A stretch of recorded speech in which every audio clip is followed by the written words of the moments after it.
നമസ്കാരം. 400-ലധികം ഭീകരാക്രമണങ്ങളിൽ പാകിസ്ഥാന് 685 സുരക്ഷാ സൈനികരെ നഷ്ടമായതോടെ പാക് താലിബാൻ എന്നറിയപ്പെടുന്ന തെഹ്രീക്കെ താലിബാൻ അഥവാ TTP അക്ഷരാർത്ഥത്തിൽ പാകിസ്ഥാൻ സൈന്യത്തിന് വെല്ലുവിളി ഉയർത്തുകയാണ്.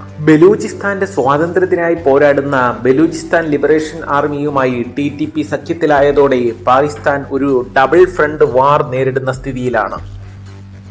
അന്നേരമാണ് കൂനിന്മേൽ കുരു എന്ന് പറയുന്ന പോലെ അഫ്ഗാൻ താലിബാനും വൻ സൈനിക മുന്നൊരുക്കങ്ങൾ നടത്തി പാകിസ്ഥാനെതിരെ യുദ്ധപ്രഖ്യാപനവുമായി മുന്നോട്ട് വരുന്നത്. തങ്ങളുടെ രാജ്യത്തിന്റെ അതിർത്തി കടന്നുകയറി പാകിസ്ഥാൻ വ്യോമാക്രമണം നടത്തിയതിന് പിന്നാലെ പ്രതികാരം ചെയ്യുമെന്ന് അഫ്ഗാൻ താലിബാൻ പ്രഖ്യാപിച്ചിരുന്നു. ഇതിനുശേഷം അഫ്ഗാൻ താലിബാൻ പാകിസ്ഥാൻ അതിർത്തിയിലേക്ക് ഇരച്ചു കയറുകയും അവിടുത്തെ സൈനിക പോസ്റ്റുകൾ തകർക്കുകയും നിരവധി പാകിസ്ഥാൻ സൈനികരെ കൊലപ്പെടുത്തുകയും ചെയ്തു. ഇന്ത്യയുൾപ്പെടെയുള്ള അയൽ രാജ്യങ്ങളിലേക്ക് തീവ്രവാദം കയറ്റുമതി ചെയ്തുകൊണ്ടിരുന്ന പാകിസ്ഥാനെ ഇപ്പോൾ തീവ്രവാദം തിരിഞ്ഞുകൊത്തുന്ന അവസ്ഥയാണ്.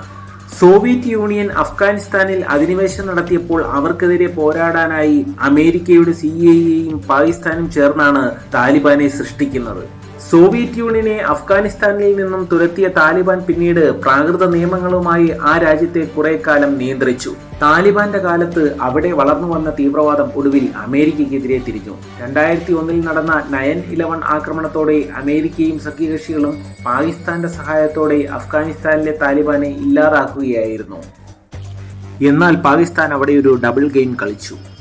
പരസ്യമായി അമേരിക്കയ്ക്കൊപ്പം താലിബാനെ എതിർക്കാൻ സഹായം ചെയ്തുകൊണ്ട് നിൽക്കുകയും രഹസ്യമായി താലിബാന് പുനഃസംഘടിക്കാനുള്ള എല്ലാ വഴികളും ഒരുക്കുകയും ചെയ്തു.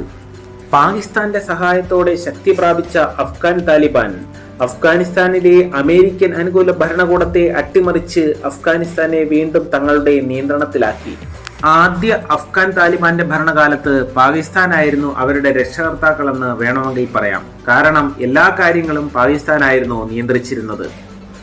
എന്നാൽ രണ്ടാം തവണ അഫ്ഗാനിസ്ഥാനിൽ താലിബാൻ ഭരണകൂടം ഉണ്ടാക്കിയപ്പോൾ കടം കയറി മുടിഞ്ഞു നിൽക്കുന്ന പാകിസ്ഥാന്റെ മേൽക്കോയ്മ അംഗീകരിക്കാൻ താലിബാൻ തയ്യാറായില്ല. ഇതോടെ ദിനംപ്രതി ഇരു രാജ്യങ്ങളും തമ്മിലുള്ള ബന്ധം വഷളാവുകയും ഇപ്പോൾ വലിയൊരു ഏറ്റുമുട്ടലിന്റെ വക്കിലെത്തി നിൽക്കുകയുമാണ്. അഫ്ഗാൻ താലിബാന്റെ അതേ ഐഡിയോളജിയിൽ പാകിസ്ഥാനിൽ പ്രവർത്തിക്കുന്ന സംഘടനയാണ് തെഹ്രീക്കെ താലിബാൻ. തങ്ങൾ തെഹ്രീക്കെ താലിബാന് വേണ്ടി യാതൊരുവിധ സഹായങ്ങളും ചെയ്യുന്നില്ലെന്ന് പരസ്യമായി അഫ്ഗാൻ താലിബാൻ പ്രഖ്യാപിക്കുന്നുണ്ടെങ്കിലും രഹസ്യമായി തെഹ്രീക്കെ താലിബാന് വേണ്ടി എല്ലാ കാര്യങ്ങളും ചെയ്തു കൊടുക്കുന്നത് അഫ്ഗാൻ താലിബാനാണ്. പണ്ട് അമേരിക്കയോട് പാകിസ്ഥാൻ കളിച്ച അതേ ഡബിൾ ഗെയിം. ഇതിനിടയിൽ അഫ്ഗാനിസ്ഥാന്റെ വഖാൻ കോറിഡോർ പിടിച്ചെടുക്കാൻ പാകിസ്ഥാൻ സൈന്യം ചില നീക്കങ്ങൾ നടത്തുന്നതായി വാർത്തകൾ വന്നിരുന്നു. അഫ്ഗാനിസ്ഥാന്റെ ചിക്കൻ നെക്ക് എന്നറിയപ്പെടുന്ന വഖാൻ കോറിഡോർ ജിയോ സ്ട്രാറ്റജിക്കലായിട്ട് അഫ്ഗാനിസ്ഥാന് ഏറ്റവും ഇമ്പോർട്ടൻ്റ് ആയിട്ടുള്ള ഒരു പ്രദേശമാണ്. ചൈനയുമായും പാകിസ്ഥാനുമായും താജിക്കിസ്ഥാനുമായും വടക്ക് കിഴക്കൻ അഫ്ഗാനിസ്ഥാനിലെ ഈ നാരോ സ്ട്രിപ്പായ വഖാൻ കോറിഡോർ അതിർത്തി പങ്കിടുന്നുണ്ട്. പാകിസ്ഥാൻ സൈന്യം വഖാൻ കോറിഡോർ പിടിച്ചെടുത്താൽ അത് അഫ്ഗാൻ താലിബാനെ സംബന്ധിച്ചിടത്തോളം വലിയ വെല്ലുവിളിയാകും. നേരത്തെ അഫ്ഗാനിസ്ഥാനിലെ പങ്തിക പ്രവിശ്യയിൽ പാകിസ്ഥാൻ നടത്തിയ വ്യോമാക്രമണത്തിൽ സ്ത്രീകളും കുട്ടികളും ഉൾപ്പെടെ 50-ലേറെ പേർ മരിച്ചതിന്റെ വിശ്വസനീയമായ തെളിവുകൾ പുറത്തു വന്നിരുന്നു. എന്നാൽ തങ്ങൾ തീവ്രവാദ കേന്ദ്രങ്ങൾക്ക് നേരെ മാത്രമാണ് ആക്രമണങ്ങൾ നടത്തിയതെന്ന് പാകിസ്ഥാൻ ഈ സംഭവത്തെപ്പറ്റി വിശദീകരിച്ചത്.